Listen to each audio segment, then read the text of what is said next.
Welcome back to The Long Game. I'm Jay Roberts. Today, I'm joined by Matthew Whitman Lazenby, President and CEO of Whitman Family Development, the fourth generation steward of one of Miami's most storied real estate dynasties, with roots in the city dating back to 1912. Matthew leads the company behind some of America's most iconic luxury destinations, from Brickell City Center to the legendary Bal Harbour Shops. The center his grandfather opened in 1965 by famously luring Neiman Marcus out of Texas for the first time. Now one of the most productive retail destinations in the world by sales per square foot. In this episode, we talk about evolving an iconic luxury destination for the next generation, navigating a landmark expansion, and a high-stakes fight over workforce housing, and what playing the long game means when your family has been doing it for over a century. Matthew, thank you for coming on the show. Jay, thanks for having me.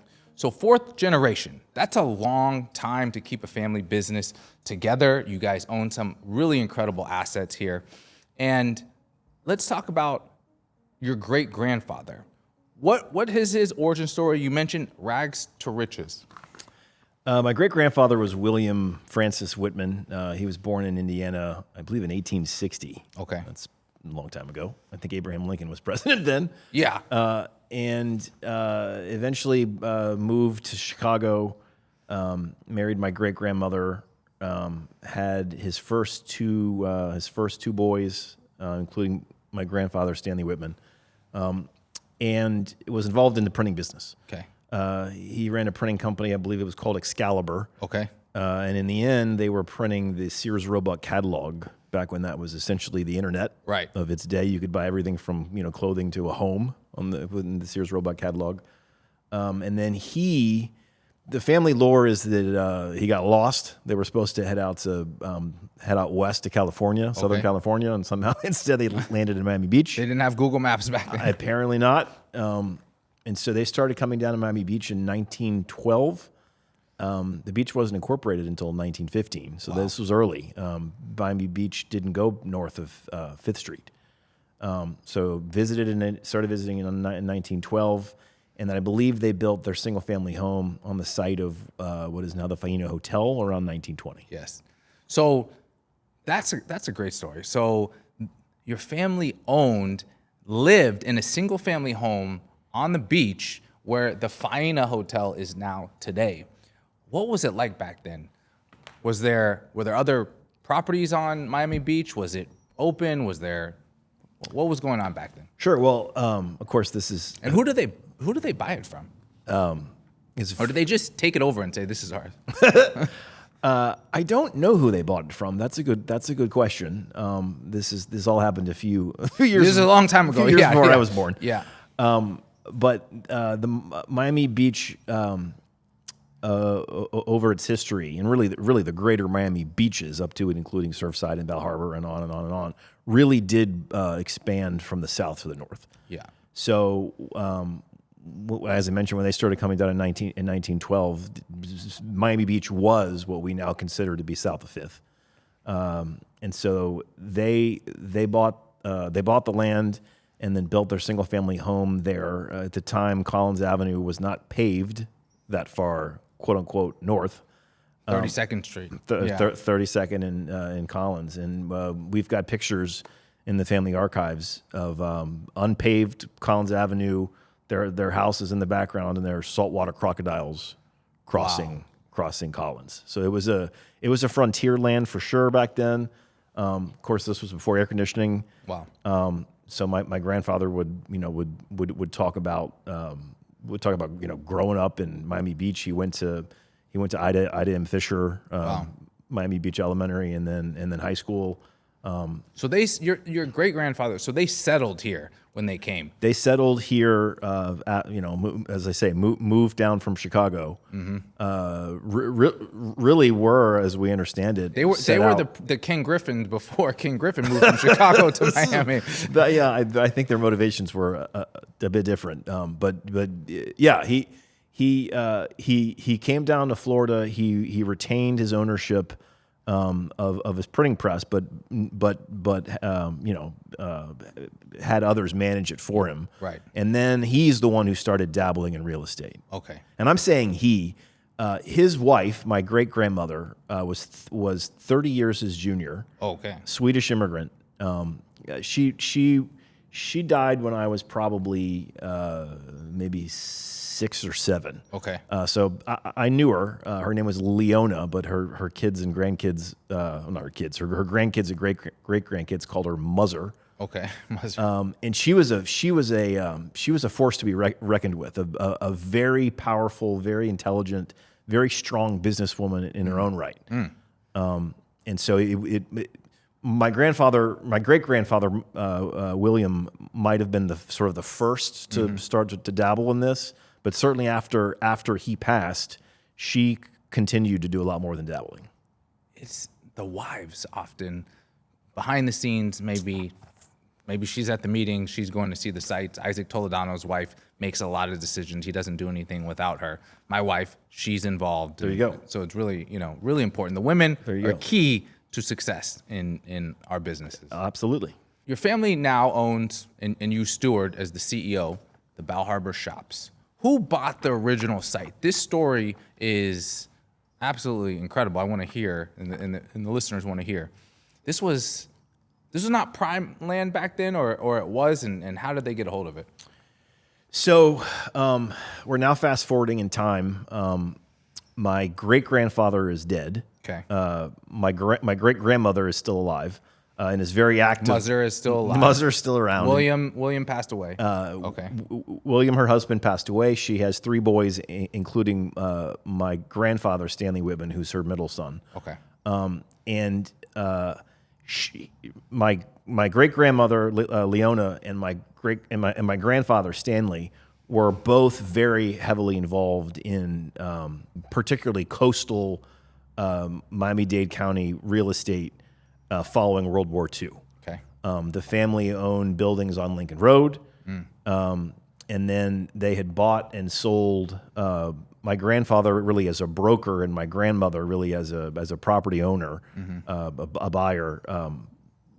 All sorts of property in what is now Bal Harbour, and what is now Sunny Isles, and what is now Surfside. So she was very heavily involved in all of those things.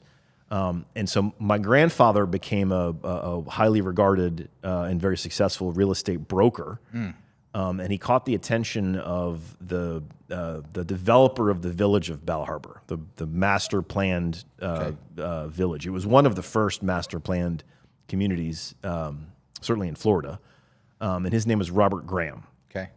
And so Graham had, as was typical in the time, had separated out all of the uses. There was the oceanfront really hotel district. Okay. On the east side of Collins. On the west side of Collins, there was a mid-rise residential multifamily district, and then the single-family home community, which is now called the Security District, is the furthest west, sort of behind the gates. Yep. And all of that had been essentially developed by the 50s when my grandfather got involved, and what he had left undeveloped was the business district. What years was this? This is I can't give you the exact year. This is early to mid 50s. 50s, yeah. Early to mid 50s that he's contemplating all these things. And Graham was considerably older than my grandfather, probably 25 to 30 years older, and was slowing down and wanted somebody to come in and sort of do the work. Yeah. And so he approached Stanley Whitman, my grandfather, and said, "Here, I got this plan. I want to pay you to work for me to execute it." Yeah. And Stanley said, "It's an interesting plan. I have some ideas. I'll partner with you. Yeah. But I don't want to work for you." Yeah. And so that was the initial agreement. The Graham family and the Whitman family came together to co-develop what would be the business district in the village of Bal Harbour. They interviewed some of the top architects at the time. And remember, in the middle part of the century, American shopping had all been open air and was now all going to this miraculous thing called the enclosed mall. Yeah. Everything was being air conditioned. They hired Miami in the summer, especially. Yeah. Miami in the summer. We all know it's hot, and so they went to people like Victor Gruen, who's considered the granddaddy of enclosed mall design. and I always want to say Samuel Beckett because I'm an English major, but it's not Samuel Beckett. I think it's Welton Beckett. Was the California version of Victor Gruen doing at the time very highly regarded enclosed malls, but something about that felt wrong to my grandfather. He didn't think, again, growing up in Miami Beach in the 1920s on the ocean. Yeah. Sure, Miami Beach is hot, but there's a way to intelligently design buildings to make use of ocean breezes and to sort of dissipate the heat even in the summer. Yeah. And he thought, not in the summer months. Everybody wants to be outside. And so it was really my grandfather's insistence that led what is now Bal Harbour Shops to A, be unenclosed, and then B, he and Mr. Graham didn't ultimately see eye to eye on what should be developed there. Graham was looking comprehensively at the whole village community and wanted much more of a sort of a convenience type, grocery anchored, services led pharmacy. Yeah, exactly. But my grandfather saw something different. I mentioned that the family had real estate on Lincoln Road as far back as far back as the 20s. Wow. Okay. And they still had it. They still had it after World War II. And so they saw the types of customers that were coming down to South Florida. Back then, it was predominantly snowbirds. But over the years, of course, the snowbirds kept coming, but the international tourism obviously ticked up. And what they always lamented, my grandfather in particular, was how Lincoln Road, despite being such a compelling destination, and I should mention, back then, from 1920 all the way through World War II, Lincoln Road was the epicenter of luxury in Florida. Wow. Worth Avenue didn't have any luxury on it, per se. It was all on Lincoln Road. What were some of the shops back then? This is before my time. Saks had a location on Lincoln Road. There was a fancy store called DePina. Okay. That I remember my grandfather talking about. But it was all. Yeah. It was all. It was the main drag. It was the main drag. But they tried merchants associations. They tried what would have been predecessors to some kind of a business improvement district. They tried to get the property owners to come together and do what was best for the street. But ultimately, as is the case with most landlords anywhere in the world, the building owners wanted the highest credit tenant to pay the most rent. Yeah, it's the most important thing. Yep. I don't really care what they're selling. I want to make sure they're going to pay me a lot of rent, and I can rely on those checks not bouncing. And so it was really that experience that led my grandfather to think, what if you could recreate Lincoln Road, this luxury outdoor shopping experience, but under common ownership, so that the overall entity can agree, well, maybe this particular tenant is not going to pay me as much rent, but it adds value to the overall experience. You could curate it by being one owner. Correct. So that I'm sorry, this is a long answer to your question, but that's how Bal Harbour Shops, which when my grandfather partnered with Robert Graham to develop it, it was a prisoner of war barracks. Okay, so a World War II prisoner of war barracks to a fashion focused luxury shopping center, which really was unheard of at that time. To purposefully exclude. We opened in 1965. One level, it was unanchored. Wow. It wasn't because all of the department stores of the day weren't interested. It was because my grandfather was unwilling to do typical department store deals where they pay no rent and they have control over the real estate through a reciprocal easement agreement. It opened with the leading luxury fashion brands of that day, and this was 1965. So this is before the legacy brands had really entered the market. And that people told him he was insane. They always say that to developers who have a vision, who want to be innovative. This area is not, it's not improving.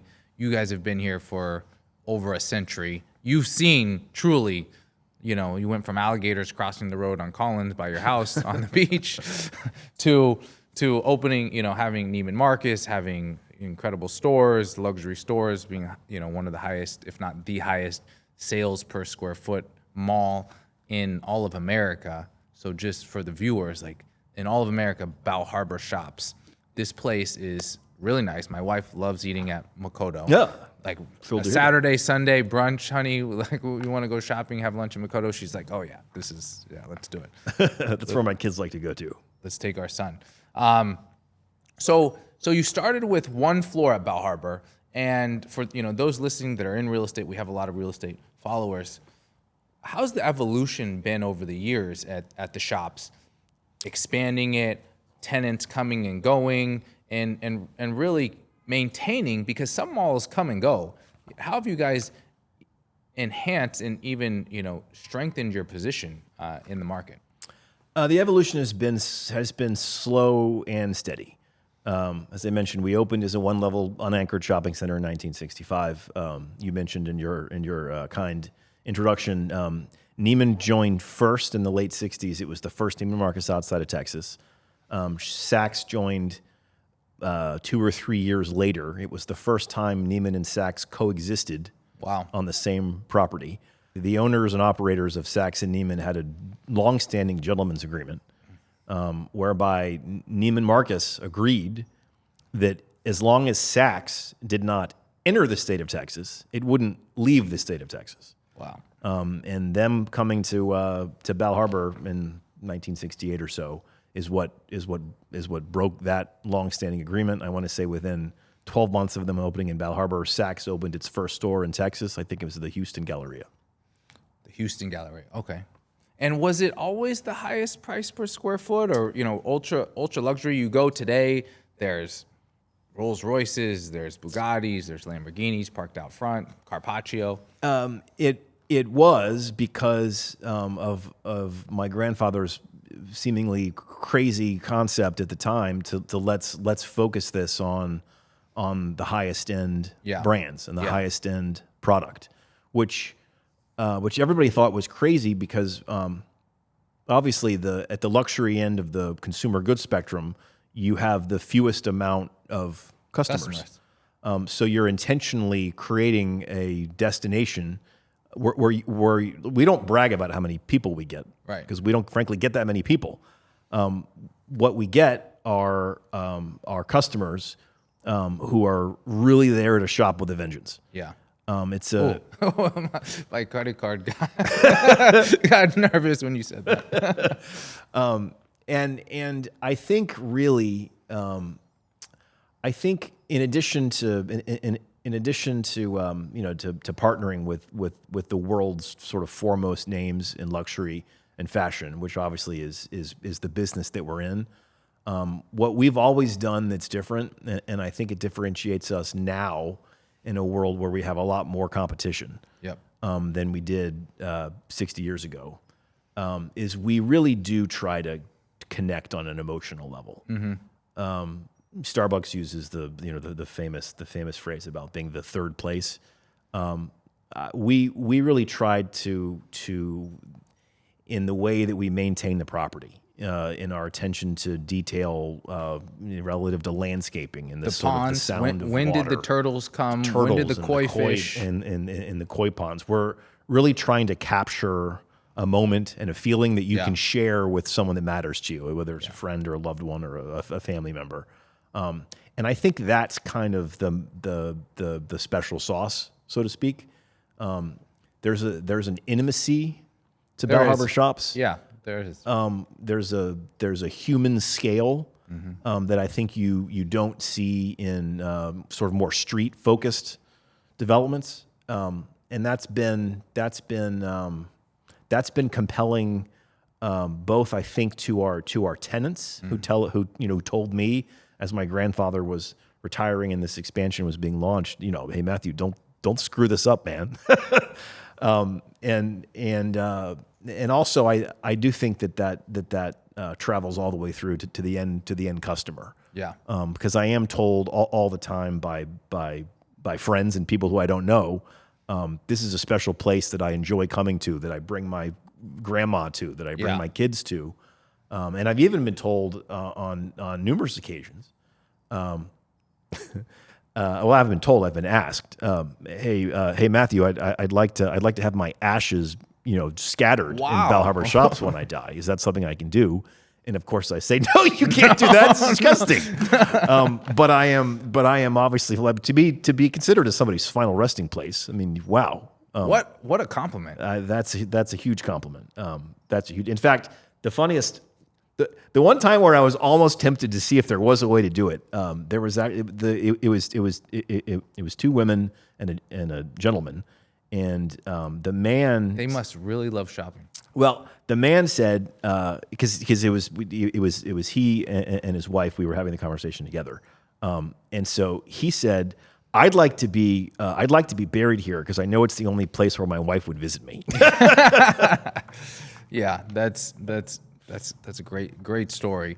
The landscaping is incredible. It does feel intimate. It's high end. Focusing on luxury is may not have always been obvious. In Miami, we are attracting the ultra wealthy. There's something like 1,800 billionaires in the world, and number is supposed to double, and the price of real estate is just growing and growing and growing. Sure. Matthew, did you always know you were going into the real estate business, and when did you get involved in real estate? So it's always been a family business. Going back to Mother, my great grandmother. My great grandfather William Whitman was long dead. The four original partners at Bal Harbour Shops, who partnered with the Graham family and then ultimately acquired the Graham family's interest, was my grandfather, his two brothers, and his mother. Okay. They were the four family members. Now, my grandfather was the one who did all the work. He was the managing partner. It was his concept that ultimately was developed and leased and has been operated now for 60 years. But as his son became involved, that's Randy Whitman, and then his grandson. I'm his daughter's son. Okay. So his daughter is Gwen Whitman, now Lazenby. She was never involved in the business. If she were here, she would probably tell you that she had, at the very least, she had a hope that I would get involved. But this is mom. This is mom. This is my mom. But it was never expressed as an expectation. So I went to school at the University of North Carolina, Chapel Hill as an English major. Right out of school, I actually taught English literature to middle schoolers. If you think dealing with in North Carolina or in Miami, here in Miami, if you think dealing with sort of folks who are anti-development is tough, try teaching middle school English. Yeah. So I had a very circuitous route to where I am now. But after that year teaching English, there was a change in the administration, and a lot of teachers had left, and it seemed like a good time for me to consider doing something else. So that's when I decided to start on a path that ultimately ended up with me working with my grandfather and uncle. What were those paths? So English teacher. So I now CEO of right out of college. I taught English, and then I took a job in New York City, working for what was then called Robert Futterman and Associates. Okay. That firm has now been sort of subsumed into Newmark. Okay. But that was a great experience. Brokerage is there's a common theme of people in brokerage. You learn the business. Absolutely. You have to prospect. You got to make calls. You have to learn the market. Got to do all those things for sure. And this was back when sort of block and lot. There's these huge blue manuals that you use that identified all the New York landlords, and my job for the first however many months was just to go through each page and call each one. Yeah. Are you interested in selling or leasing your building? That was a lot of fun. So I did that for a year. Worked probably on more tenant representation than landlord representation, but did a bit of both. And the year that I was in New York happened to be 9/11. So that was an interesting time to live in Manhattan. And then the following year, I took a job with the Taubman Company. Okay. Moved out to the Detroit area, and obviously got a firsthand sort of full immersion experience. And this is how huge retail. This is how the mall REITs do owner. it. Yeah, exactly. My grandfather liked to joke when I subsequently joined him a couple years later that I was the only one in the family with shopping center experience. Yeah. That helps, and I'm sure that is led you to help lead you to this role. Yeah. And today you're focused on expansion and We growth. are. Yes. And you guys have been working on an expansion recently at the Bal Harbour Shops. Let's talk about that. Sure. So this September, in just a few months now, we will open our retail expansion, which, without exaggeration, was a 40-year process that was negotiated over 3 generations. The first That is playing the long game. That's playing the long game for sure. When going back to the story of the prisoner of war barracks that ultimately became Bal Harbour Shops, when the land was acquired, there were 3 sort of out parcels that had already been built. There was a gas station, there was the village hall / post office, and there was a church.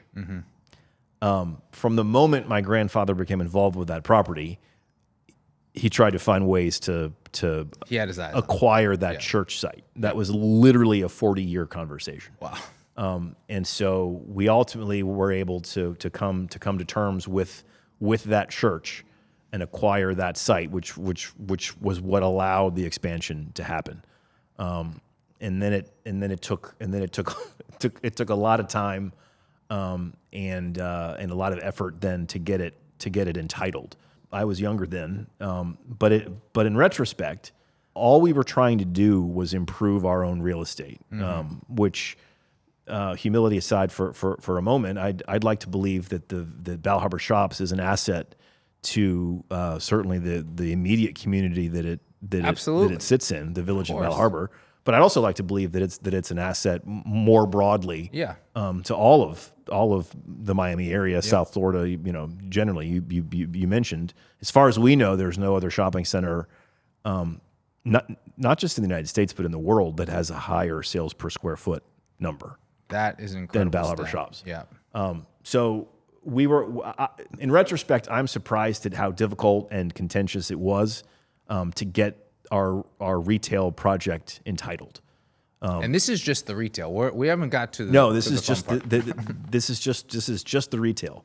In Is it a commission there? Or is it how does it's how does the it's neighborhood its work? own sovereign municipality. There's a mayor and council. It's a strong manager form of government. It's the government is run really by the manager. Yeah. But the governing body is the village council. They're elected in districts. And remember, the village of Bal Harbour was 1 square mile. You're talking about fewer than 3,000 people, and I think the voter registration list may be less than 1,000. It's very small. Yeah. And so to try to divide this very small community up into even smaller districts is a challenge. But ultimately there are 5 elected members that sit on this council, and then the council determines its own mayor of the 5 that have been elected. And then they set policy, and then the village manager implements and executes it. And so, because we've been a member of that community, literally since its inception, my grandfather was one of you guys were the original. My grandfather was one of the incorporators that signed the document that incorporated the village back on day one, and we've been a part of it for 60 years. And all we were trying to do was invest hundreds of millions of dollars to improve it. But people can be very strongly opposed to change. Yeah. As we all know, it's gained traction today, but the NIMBY movement has been alive and well for a long time. It was alive and well when we were trying to get this project entitled. People don't like noise; they don't like traffic, and so sometimes those really irrational fears can drive people to make what otherwise would be the wrong decision.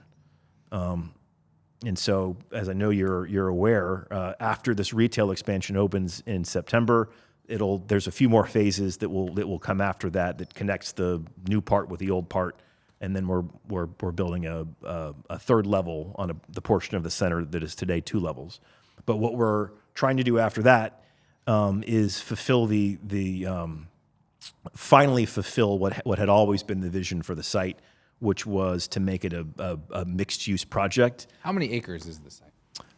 We're around 20 acres in round numbers. It was 16 when I got there, but with the acquisition of the church parcel, it's grown a bit. But it's a tiny site for a regional shopping center. Right. Most regional malls have it are at least twice that size. 40 acres plus with seas of surface parking around it. We don't have that luxury. All of our parking is structured. And as you know, the cost difference between service parking and structured parking is exponential. Yeah. I think it's $35,000 a space was the last time. Yeah, that's right. Was the last number I was given. And you're looking to build residential. We're looking to build residential and hotel on top of what is already considering the size of the site, a lot of commercial. Utilizing Florida's Live Local Act, we have committed to make 40% of the units that we'll add affordable by the state's definition. And Florida's Live Local Act is leading the country. It's so forward-thinking. It's so common sense. Many times they look to taxpayers. They put these requirements on developers where it doesn't make economic sense as developers. The deal has to pencil, as we say. Sure. So many times, the cost of the land, the cost to build, the soft cost, the time, the financing cost. It all has to make sense at the end of the day. And the government, the state, has really created a thoughtful path to create more affordable and to encourage and incentivize developers and owners like yourselves to build it into the model. And it's working its way through the system, and some projects are getting approved. You guys are looking to really add and build affordable, attainable housing in the community, and you guys are getting some. There's people in the community that are pushing back, and this is the 3,000 people in Bal Harbour that are against it, or not all 3,000, but there's a segment that is pushing back. The problem with these types of developments, and frankly, it's in any community. It's in any community anywhere. It doesn't even have to be in Florida. Is the voices you don't hear are the voices of the people who otherwise wouldn't be able to live in that community, but for somebody's heartfelt efforts and initiatives to make some residential component in that community more affordable. Yeah. So you have the people who have already arrived, who don't like traffic and who don't like congestion and who don't like construction noise. And they oftentimes take on a, well, I'm here, let's raise the bridge attitude. And that group of people just tends to be generally anti-development no matter what's being developed. Right.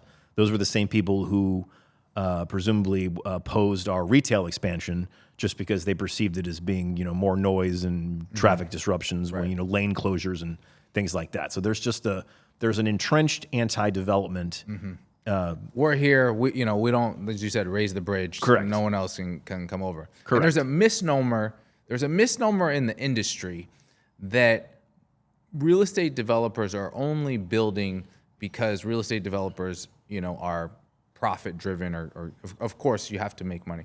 But the more supply that in economics, I was an economic major, the more supply that you add, it lowers prices. So by encouraging more development, prices come down. There's more options, more choices for buyers.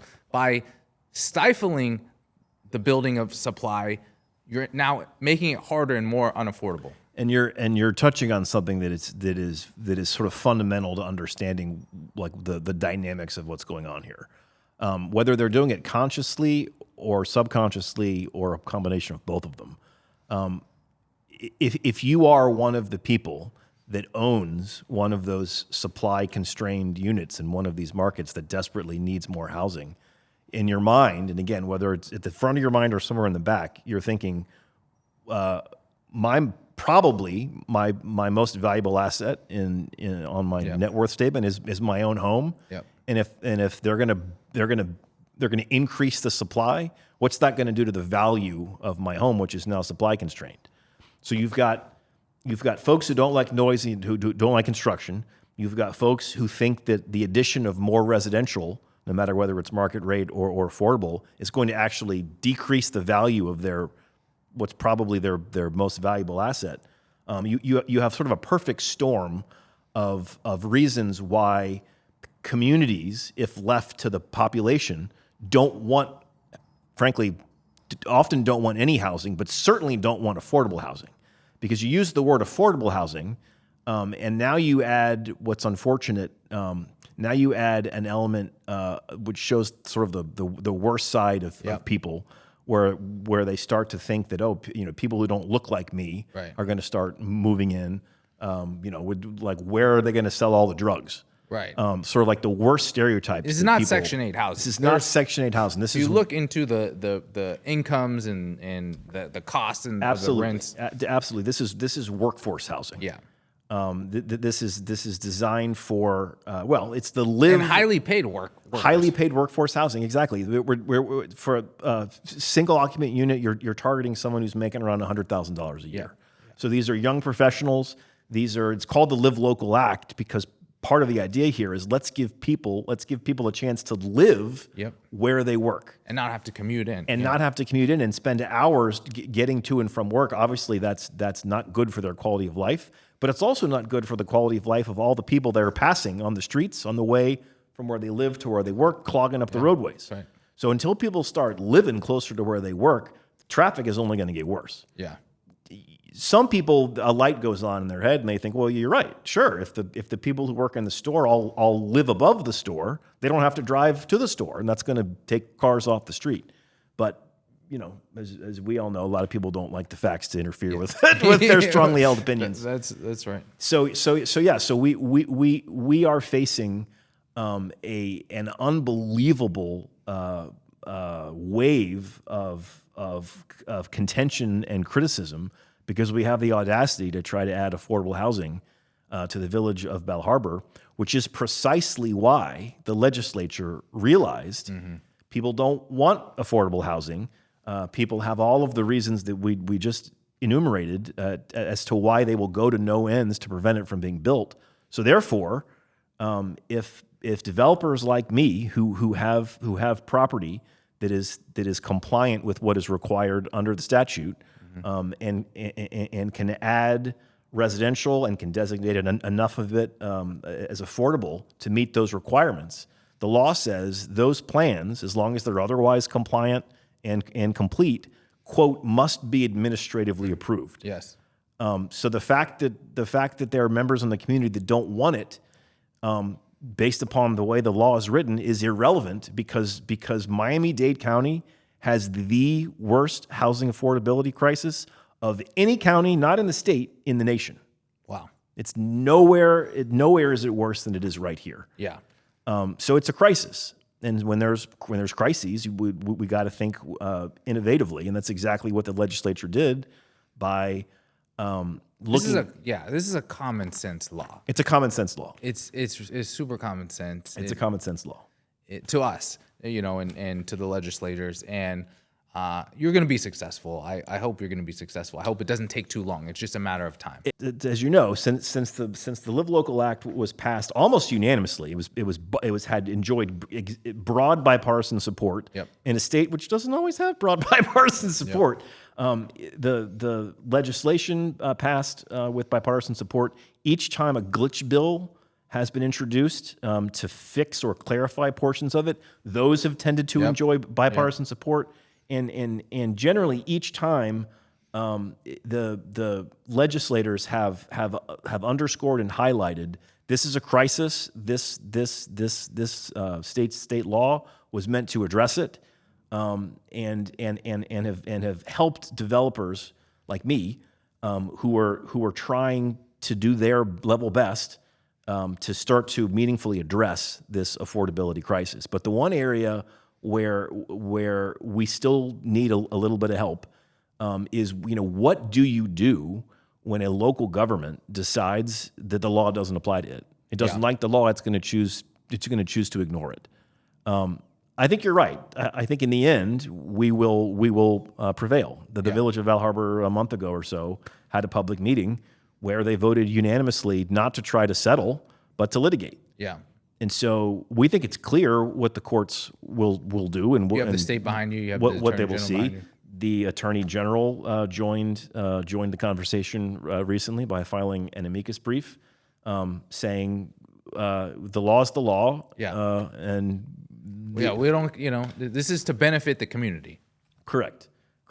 But in the meantime, whether it's me or whether it's anybody else that is dealing with an entrenched community that just does not want affordable housing, what I'm spending to fight local government because it's choosing not to follow the law is unfortunate. No Floridian should have to spend millions of dollars just to get its local government to follow state law. That's true, and I know there's some great attorneys that are helping craft the bill in Tallahassee.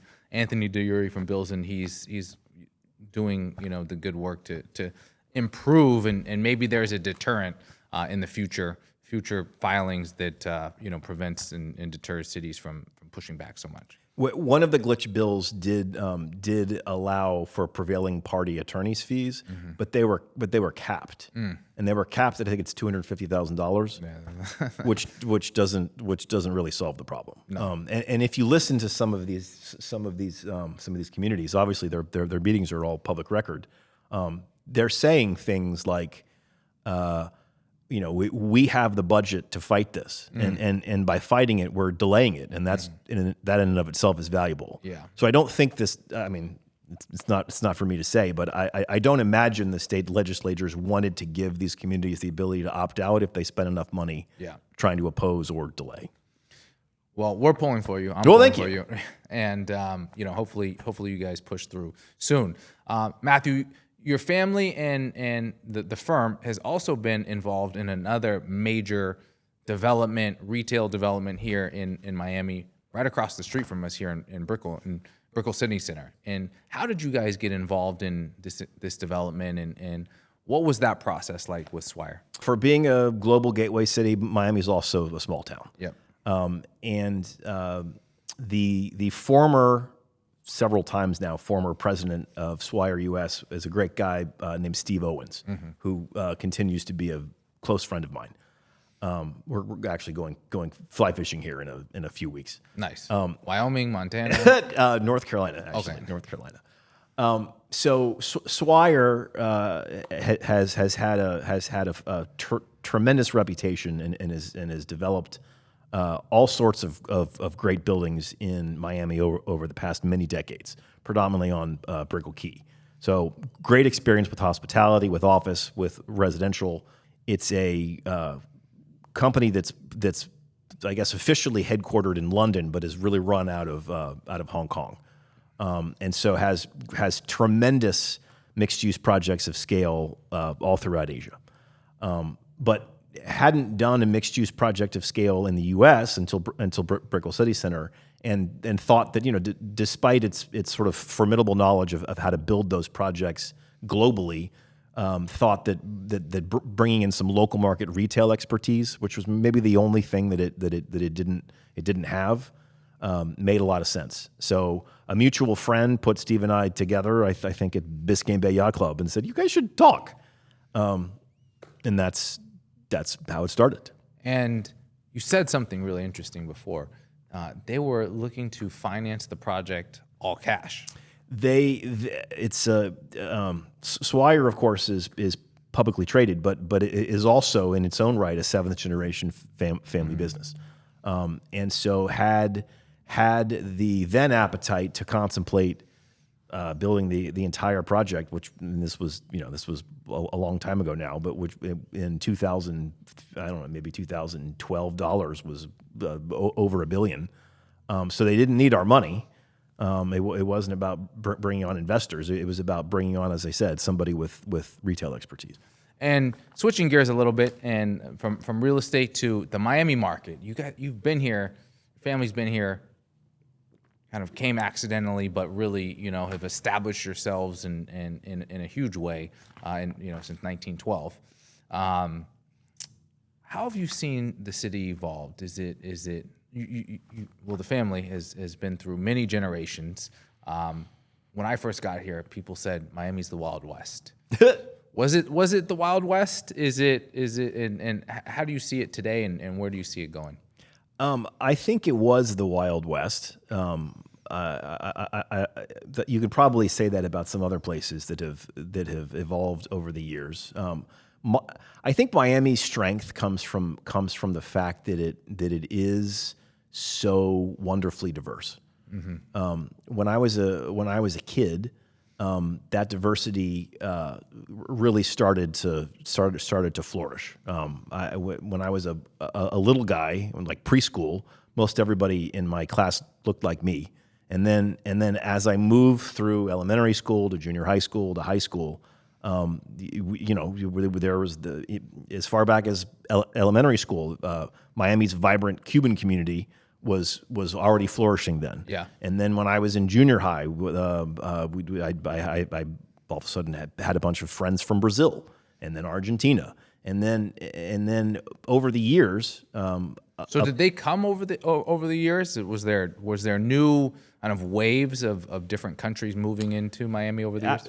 Absolutely. I mean, if you look at, it's just sort of my own anecdotal experience is one thing, but if you look at our Bal Harbour Shops customer demographics, as I mentioned before, it went from being predominantly snowbirds and maybe Canadians. Yeah.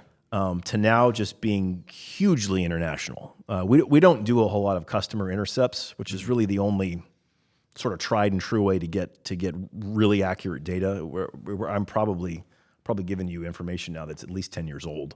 But the last time we did it, we found that 80% of our customers are market visitors, and then of that 80%. Another 80% is international, and that wasn't like that in 1965 when we first opened. Right. So part of our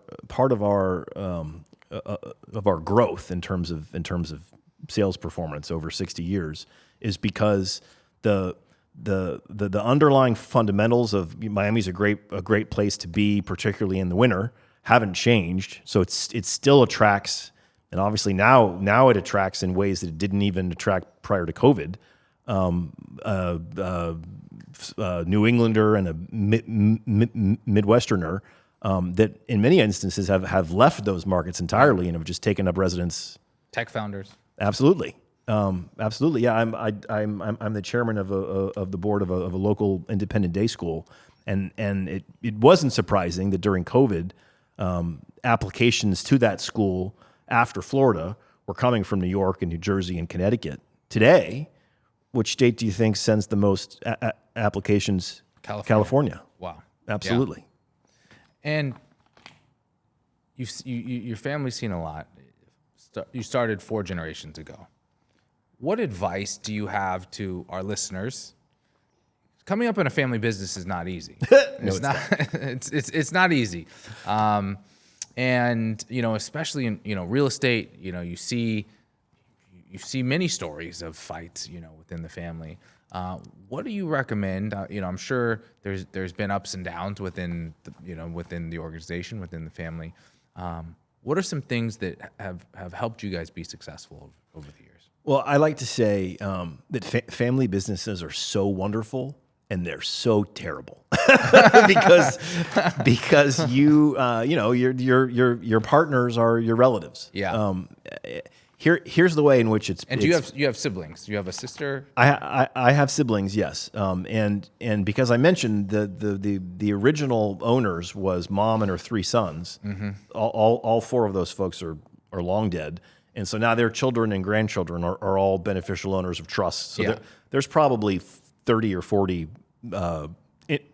people or entities that now own Bal Harbour Shops. I own a fairly small interest, considering that it's spread out as much as it is. So the ways in which family businesses are great are that you have the most frank conversations with someone who loves you, which is unusual with most bosses. You're pretty sure your boss doesn't love you. If there's one thing you're sure of, is that your boss doesn't love you. But in this context, he or she does. And I would even argue that because of that dynamic, where a father and a son, or a grandfather and a grandson, or an uncle and a nephew, the relationships that we have with ourselves, between ourselves, we also try to extend to the broader, non-blood family. Our team members, without sounding cheesy, I love my team members as though they were my brothers and sisters and children. And so my grandfather, when he died, in addition to being my grandfather, he never stopped being my pop-up. I just couldn't call him that at work. Yeah.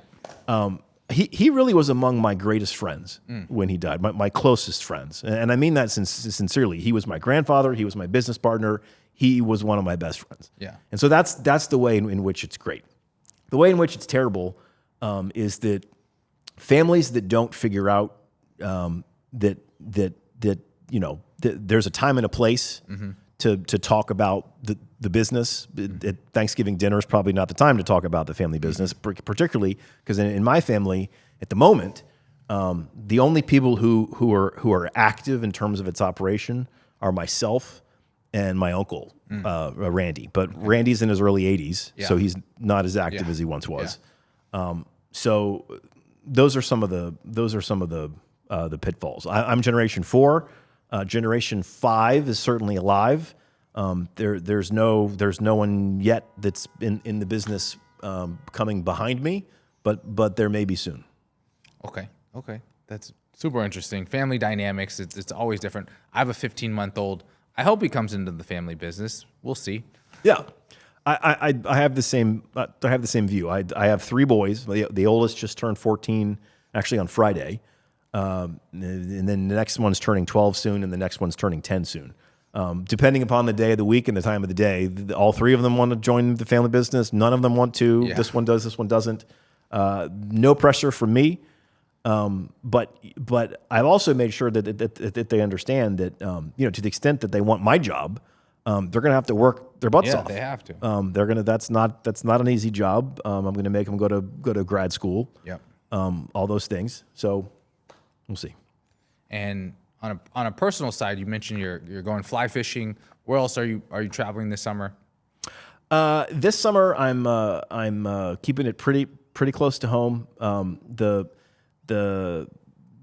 It's good news, but after 2 years, I finally completed what was a unnecessarily long divorce. The kids usually go on a sort of a congrats. Thank you. Thank you. The kids usually go on a more further flung summer trip. Last year we went to Japan. This year we're going to stay closer to home for a number of reasons, and I'm taking all 3 of them to Washington D.C. For a week. Yeah. They've never been. We're going to go out to L.A. For a week. We're going to sort of do some domestic market stuff. Awesome. And favorite restaurants? Where do you like to eat in Miami? Well, you've seen so many over the years. I mean, obviously I'm Makoto. Makoto, yeah. That's a Steven Starr restaurant. He just opened another restaurant at Bal Harbour Shops called Slim's, which is one of the coolest steakhouses. Yeah, we're waiting to try that. Got to go there. Not only is the food really good, but Steven Starr started off in the entertainment space. He was a music promoter. And he's got a great. That's incredible. I didn't know that. He's got a great artistry about him about creating spaces that have like automatic vibe. And Slim's has been designed to sort of look like a mid-century LA institution. It feels more like an LA restaurant than a lot of LA restaurants that I've been to. So all of the restaurants at Bal Harbour Shops were Carpaccio's been there for 30 years. China Grill will be opening soon. Awesome. And then our restaurant offerings just keep getting better. If I'm not going there, we've talked about it. My family's been coming to Miami Beach since 1912. Yep. I'm going to Joe's Stone Crab. Yep. I took my sister there last week. My sister and my niece. Yeah. Excellent. Yeah. Matthew, this has been great. Thank you for being on The Long Game. How can people connect with you and where can they find you online? Probably the easiest way to do it is on LinkedIn. Yep. I'm on LinkedIn. My contact information is also available on our website, either at balharborshops.com or at whitmanfamilydevelopment.com. Awesome. Great. Thank you, Matthew. Thanks a bunch.